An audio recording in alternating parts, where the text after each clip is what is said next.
So here we are. It's been a while since 5 matches has happened. Yeah. But it's going to happen It took again. a little bit of a break.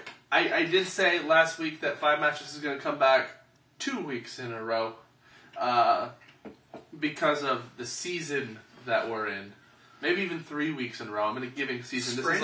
This is like wrestling, WrestleMania season. Oh, Daylight this is like savings. wrestling fan Christmas, Yeah. basically. So, look forward to the main event. Right? Yeah. That's like getting the underwear from grandma present. Yeah, there's always socks or something. Hey, as an adult who doesn't want to buy my own socks is a fucking great present. We're talking about being kids. And Okay. Christmas stuff. I'm just saying. As kids, we didn't Like- want socks. Just an aside. Hey, if someone wants to buy me socks, I'll get the socks. P.O. Box? We don't have one of those yet. Nope. No one's going to send us anything. We got 5 matches Email up. us if you're interested in sending us socks, and we will set up a P.O. box. Yeah. Yeah. It will be a box for our socks. The socks box. Kevin Hawk's socks box? Yeah. Uh, Get Susie up in here. At the Man of Socks on Twitter. hey, that's close.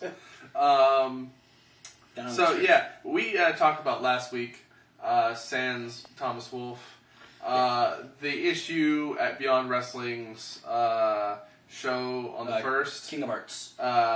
With the no disqualification match between Chris Dickinson and Kimber Lee, that ended with a chair shot followed by the running Kazuzu bomb. Also the low blow before the chair shot. Ow. Yeah, that's getting some flack.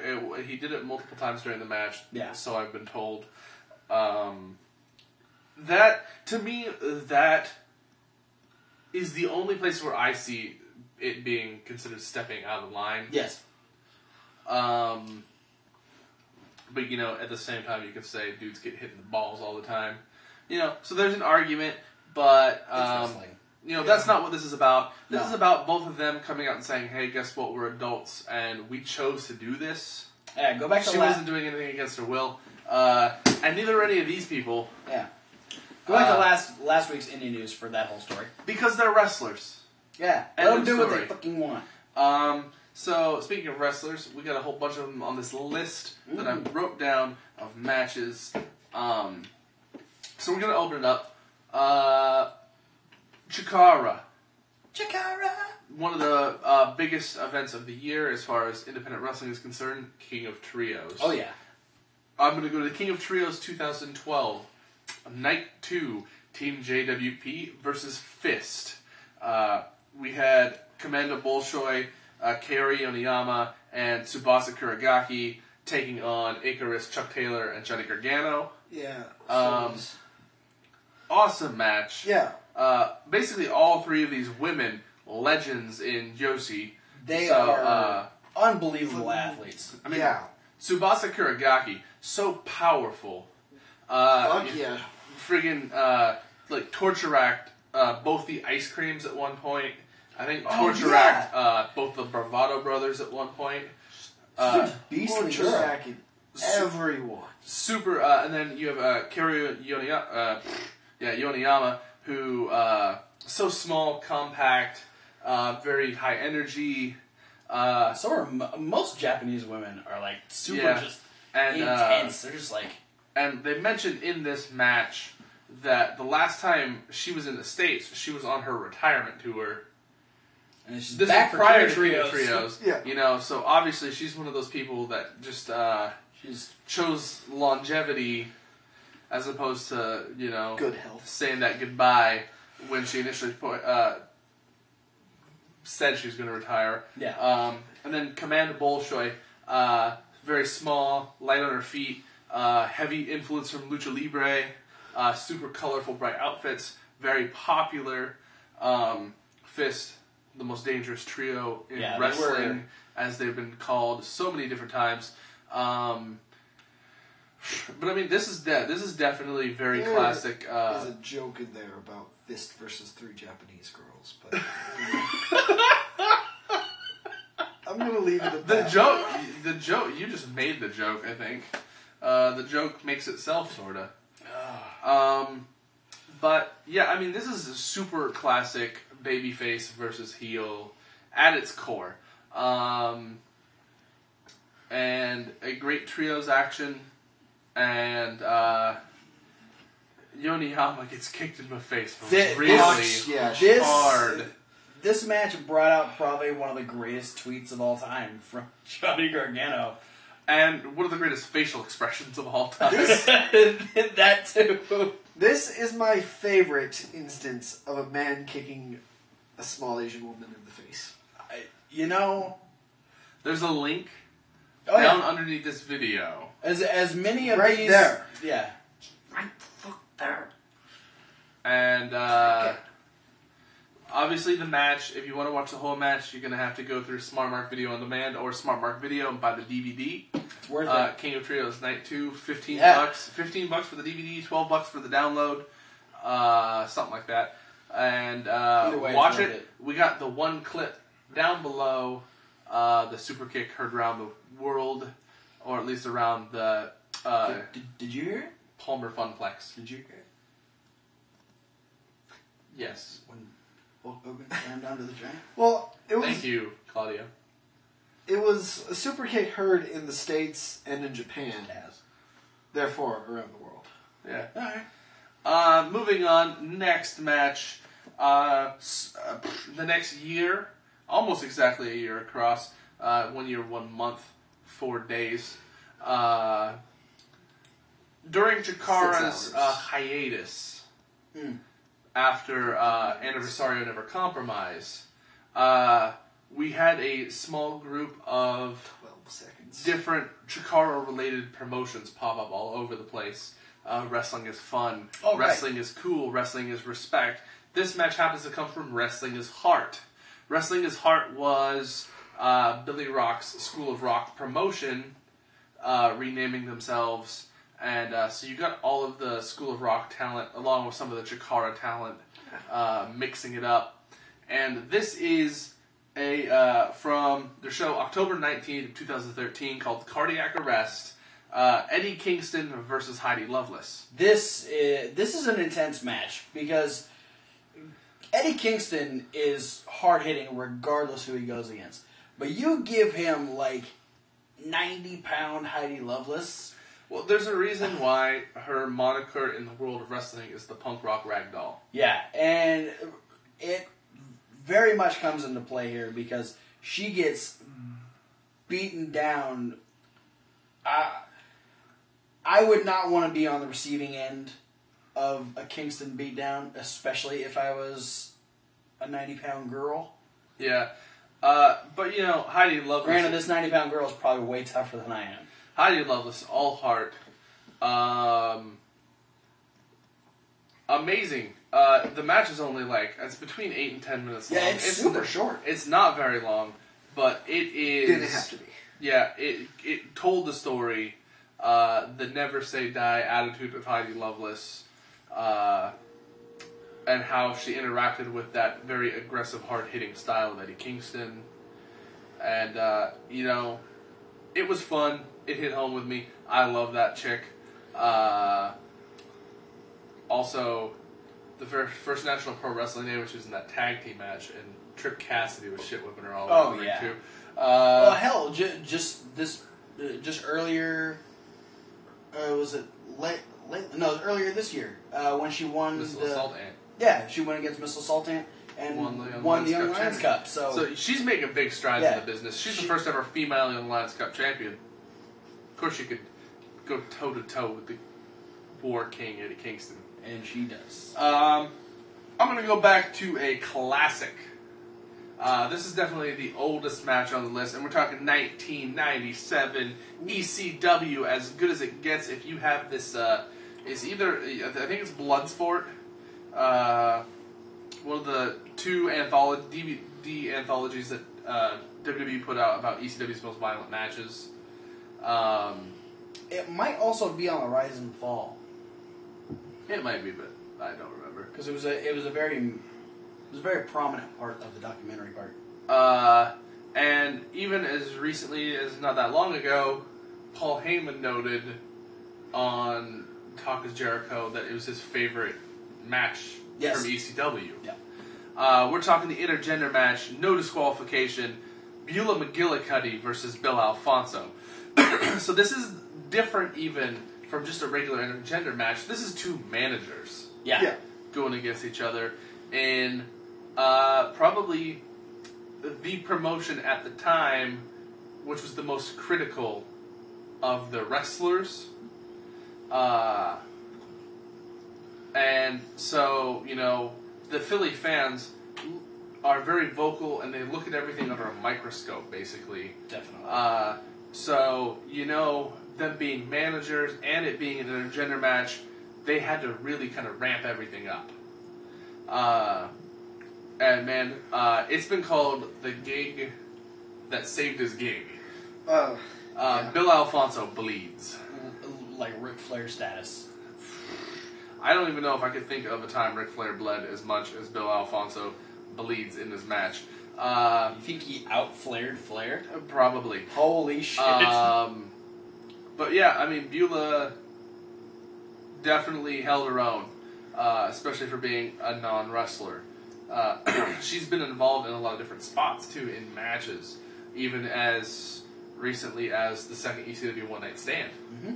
You know, being part of what ended up turning into a 6-person intergender tag team match. Yeah, being the opposite of Lita. Yeah. Watch that one if you can find it. It's another short one. It's But not it's a long good. match.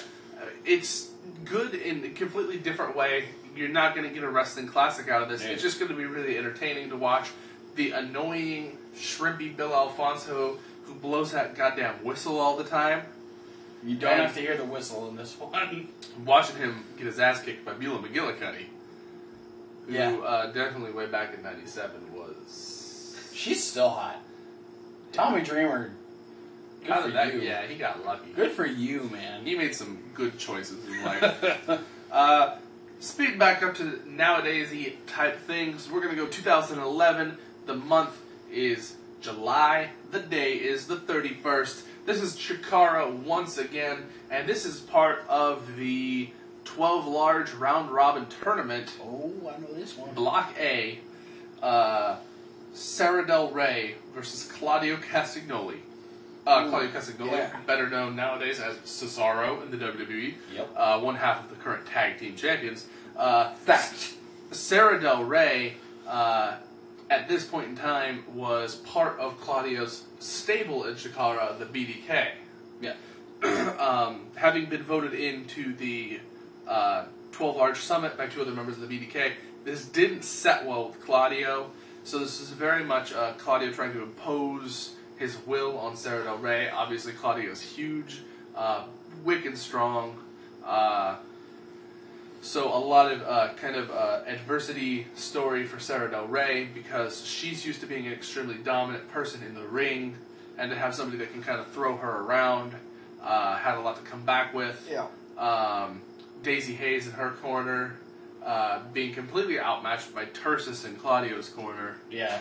Uh, There's a slight size difference. Yeah. But it's a great match, and it was definitely the match that solidified Sara Del Rey's break from the BDK and return to being a full-fledged babyface. Yeah. Yeah.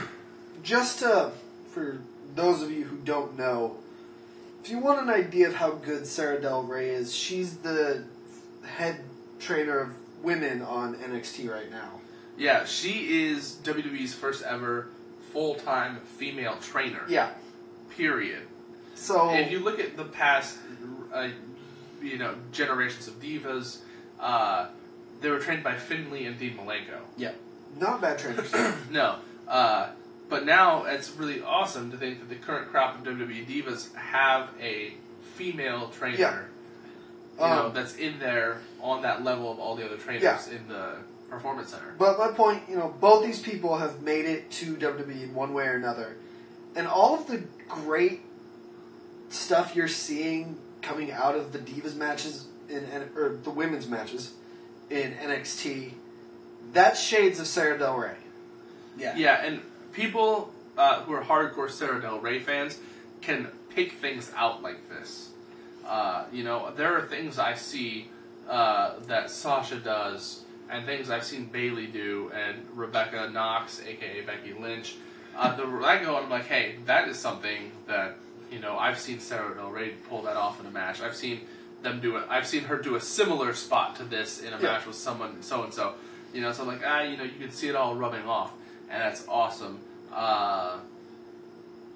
Yeah, so I'm super proud of both of these people for making it where they are today. Yeah, and when you have, I just want to add this little thing. When you have two talents like this that are as good as they are, and you have this awesome storyline that they were in, the storyline itself really lent itself to this match as well because it added to that animosity. Mm-hmm. So not only do you have two people that can put together a very strong match, but you have a very strong storyline that they can rely on to use and tell an even better story than they could with just a one-on-one match. It takes it to even bigger proportions, and it's so much more entertaining. Also, links to this match and Heidi Lovelace versus Eddie Kingston down below. Moving on, the last match, the fifth match to round out 5 matches not to miss. Not a completely intergender match. It's not 50% male, 50% female. But this one deserves to be on the list because we're talking about Candice LeRae, who is she's making waves and being basically touted as possibly the next Sara Del Rey. Wow. Big shoes to fill. But at the same time, this chick is all over the country, working in California with PWG, up in the Midwest AIW. So she's all over the place. She's doing awesome things with guys like Johnny Gargano and Joey Ryan. But yeah, this is PWG from July of last year. This is their 11-year anniversary show, PWG 11. This is a guerrilla warfare, which means anything goes. Basically, their signature street fight style match in Pro Wrestling Guerrilla. The world's cutest tag team, Joey Ryan and Candice LeRae, challenging the Young Bucks for the PWG World Tag Team Championships. A lot of stuff utilized in this match. Chairs, thumbtacks, a lot of other stuff. I think I saw Legos in the ring. Ow. A lot of dive spots, super kick parties. Super kick parties involving thumbtacks. Yeah, at one point, thank you. The Young Bucks put thumbtacks in Joey Ryan's mouth before they super kick him.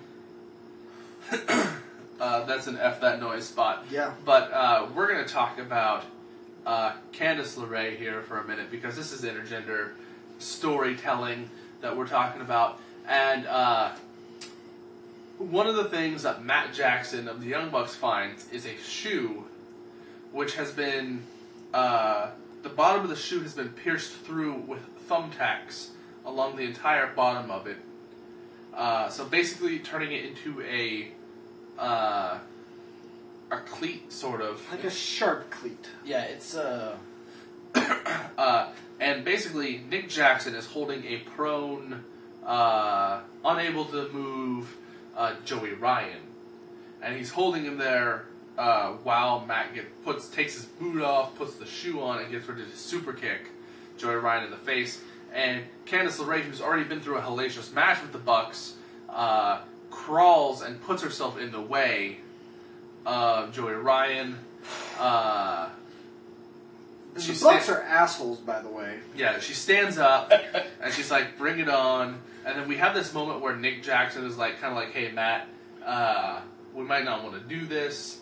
Blah blah blah blah blah. But then they have a turn face. Nick gives him the whole NWO double point to Candice LeRae, and Matt super kicks her directly in the forehead with this thumbtack shoe.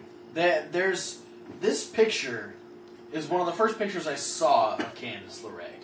Yeah, her on the mat. No, not even her on the mat. Just like her at the end of the match. Just the whole side of her face just covered in blood.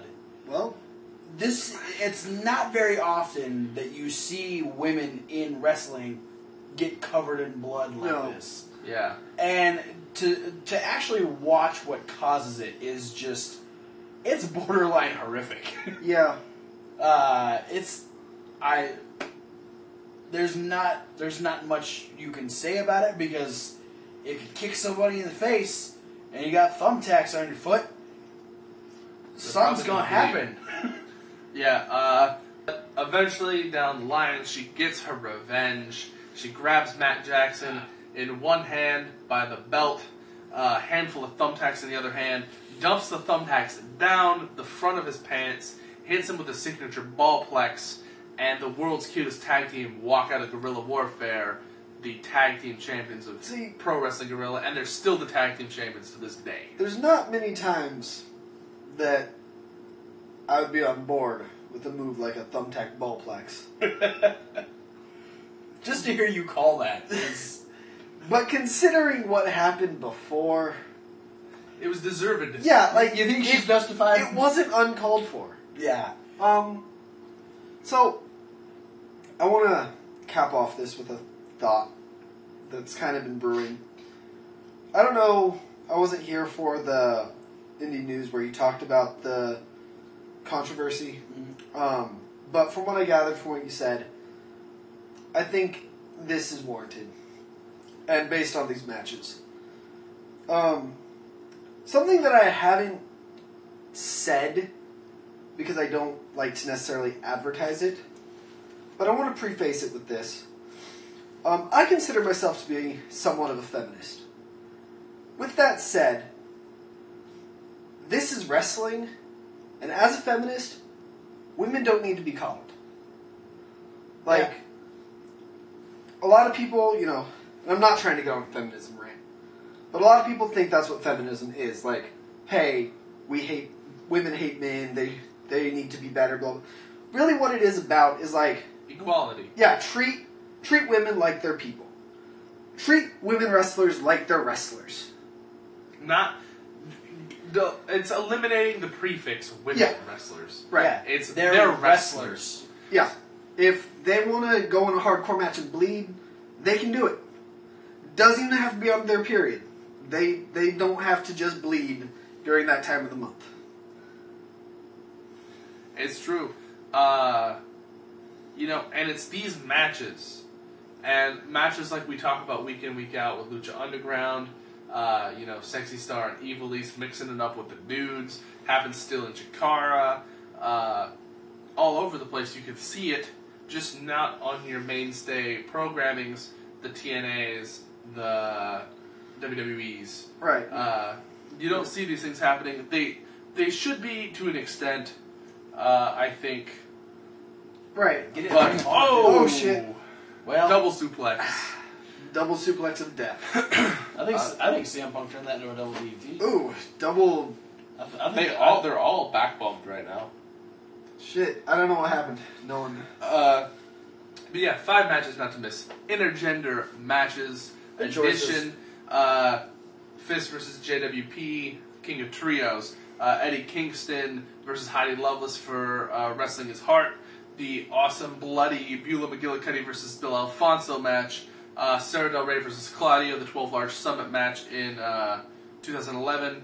And World's Cutest Tag Team versus the Young Bucks in PWG 11. Let's make that a match. World's Cutest Tag Team versus World's Greatest Tag Team. It could happen. that'd be great. I'd like to see it.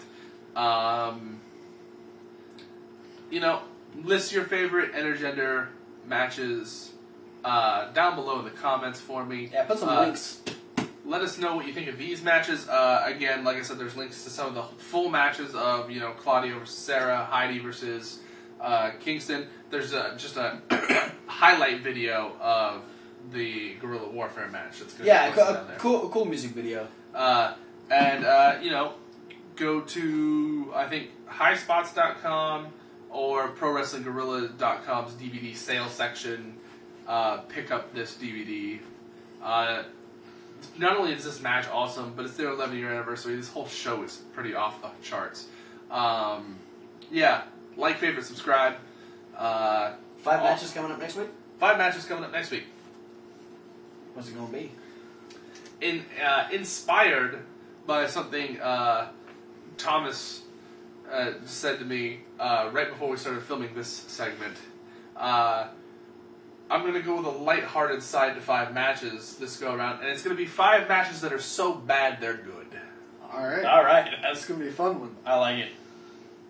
We got a lot of videos over here in the playlist. We got the Raw review. We got the midweek wrap up. We got Fantasy Warfare. We're about to have SmackDown Rundown. Yep. And we got the indie news or wrestling news this week because we had a pretty big story to cover this week. Yep. Go back to regarding the Build a Mott allegations. Yeah. So let's nice keep little spread of ideas in that match too, in that conversation. Yeah. We definitely I think covered almost all the bases. Well, we all had kind of opposing viewpoints, but managed to keep it civil. Which is what you as wrestling fans should be able to do. Yeah, so let's have a civil discussion about intergender matches. Let's be honest. I use the word fucktard on a daily basis on this show, and I managed to be civil about a very polarizing issue. And cunting cunts. Yeah. Yeah. So, I mean, obviously, if we can be civil, you guys can be civil. If it's on the last video regarding the Build a Mott issue, if it's regarding you having issues with women in wrestling, if they're being used as, items more so than as wrestlers or whatever you feel, civil debates, please, we need to get rid of the stigma that... don't make us turn this YouTube show around. Yeah, you gotta use this video, use our forum of comments, our emails, our Facebook, all this stuff, as a way to get rid of the whole idea that wrestling fans aren't the most intelligent people in the world. Yeah. Because I'm starting to lose faith. We got, there's always the stigma of rednecks and stupid people and little kids, Hey. Friggin' Jon Stewart is a wrestling fan. Yeah. And he put Seth Rollins in his place. Yeah. And he put Seth Rollins' balls in a different place. Yeah. But, that's it. 5 matches, not to miss, Intergender Edition. Next week, matches so bad that they're good. And, I guess, spoiler alert, because I decided I'm going to make this 3 weeks in a row. WrestleMania week. Oh, yeah. Will be 5 matches, not to miss, WrestleMania Edition. I'm not going to be part of that. But hey, well. Oh, yeah. Because it'll be Thursday before we take off. Yeah, we leave Friday. I leave Thursday. You leave Thursday. Well, alright, that'll just be us. Yeah. Maybe. Well, depends. Maybe we'll do it Monday. Yeah. Holy fuck. Keep watching. Keep liking us. We appreciate you guys.